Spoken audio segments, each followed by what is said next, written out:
My name is Cynthia Ritchie, and it is Friday, June the 5th at approximately 6:11 p.m. I do apologize for being a bit,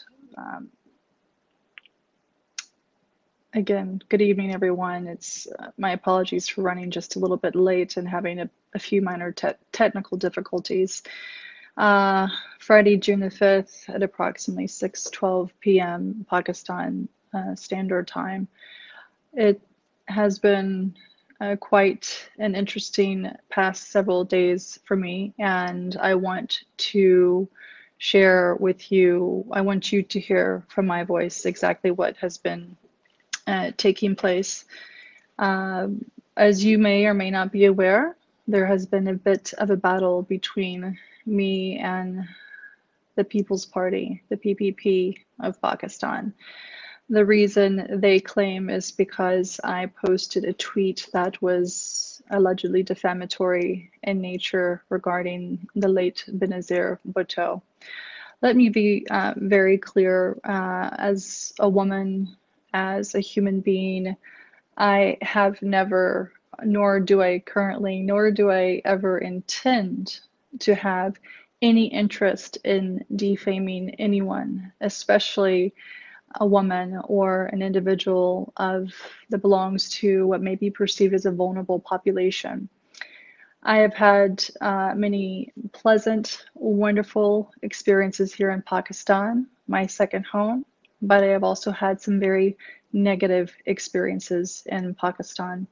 And tonight I intend to share a bit about that with you. I will reserve some of the more graphic details because I do understand that a lot of my viewers may be underage. So I would encourage anyone under the age of 18 or any adults to not allow children to listen to this particular transmission because I will be including information of a more sensitive nature. The harassment that I have endured, primarily from the People's Party, has taken place for a number of years now. And for those of you who may not be familiar, I would encourage you to go back to my previous live video that I posted approximately 3 weeks ago, detailing the past 10 years of my experience in Pakistan, condensing it in about 10 minutes, which is admittedly not very easy to do. I have been in and out of Pakistan since 2009. I shifted here end of 2010, and I was invited here by the PPP, by the People's Party, when Zardari was president, Prime Minister Gilani, Interior Minister Rehman Malik, and the federal minister at the time, Makhdoom Shahabuddin. Initially, things were quite pleasant. I was very well facilitated.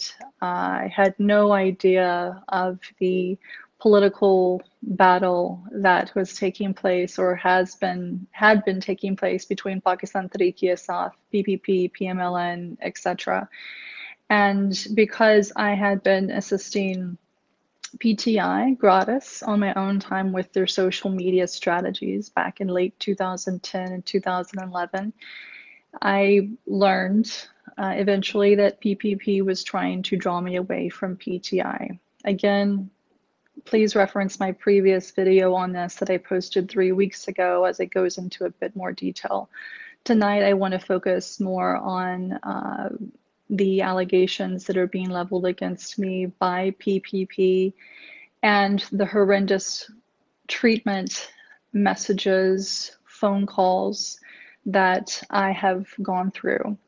This battle is really not about that tweet. This battle is really about individuals who know that I have a lot of dirt on a lot of people in this country, and it's primarily those who use and abuse others, particularly women and vulnerable populations, and I am one of them.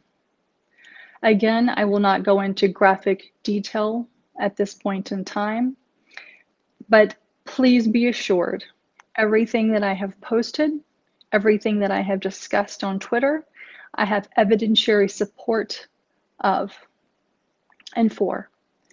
Now, since Friday of last week, I have also filed an FIR, or excuse me, a report with the FIA. I am in direct contact with the Director General, and I have also asked that the previous investigator that PPP filed a report with be replaced, because when I went to meet him with an individual who also happens to be a diplomat, this investigator was neither neutral nor was he reasonably pleasant. He was extraordinarily aggressive with me. So I need for you all to know that I have, in all confidence and in good faith, done my duty as a resident here in Pakistan by following the letter of the law. I will also share with you, as many of you already know on Twitter, I have received countless threats against my life, rape threats, claims that PPP has my father. I have had diplomats listen to several of the most inhumane calls one could ever receive. We have numerous voice recordings, text messages, screenshots, including from those who claim to be PPP supporters from the Kingdom of Saudi Arabia and the United Arab Emirates. And at this point in time, I do wish to express my gratitude to the government of the Kingdom of Saudi Arabia, as well as the UAE, for handling the individuals who have been harassing me from those locations using those numbers in a very timely and efficient manner. I will, at a point in time of my choosing, go into more detail with the media as it relates to who I am.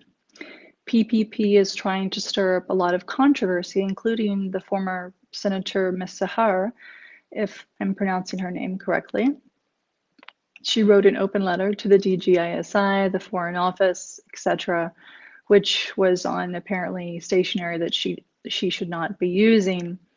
But interestingly enough, all of these individuals who are making or leveling allegations against me have blocked me and refused to engage in conversation with me. If you had nothing to hide, why are you blocking me?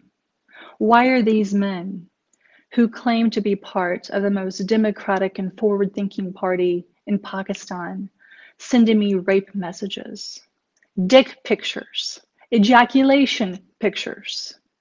Why are these men threatening to rape me? Why are they asking for my location? I'll tell you why. Because in 2011, I was raped by the former Interior Minister, Rehman Malik. That's right. I'll say it again. I was raped by the then Interior Minister, Rehman Malik.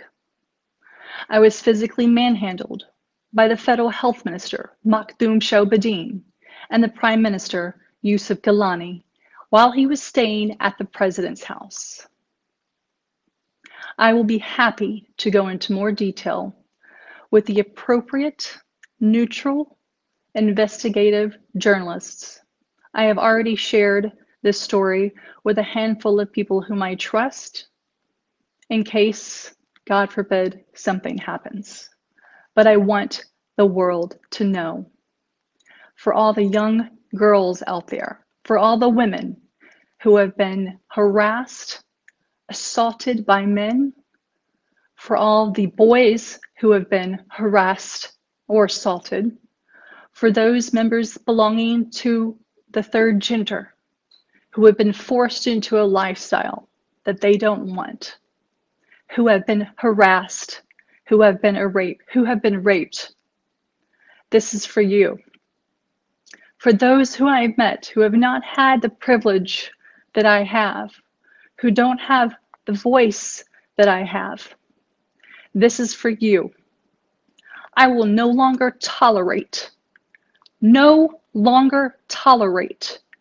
anyone who touches me inappropriately, who stares at me in a grotesque manner, and if I ever see another man harming or insulting a vulnerable person again, especially in this country, I assure you, I will do everything in my power to make sure you receive the full justice that you deserve. And so now I'm ready. PPP, you have attacked me for too long. You have created false accounts, trying to research my family, getting information from my sisters, who naively had no idea who they were talking to, and then leaking deeply personal family information on Twitter. You think I don't have contacts in the United States. You think I don't have contacts here or elsewhere to be able to track and trace what you are doing. For those who have called me a bitch because I have dared to stand up to you, you haven't seen nothing yet.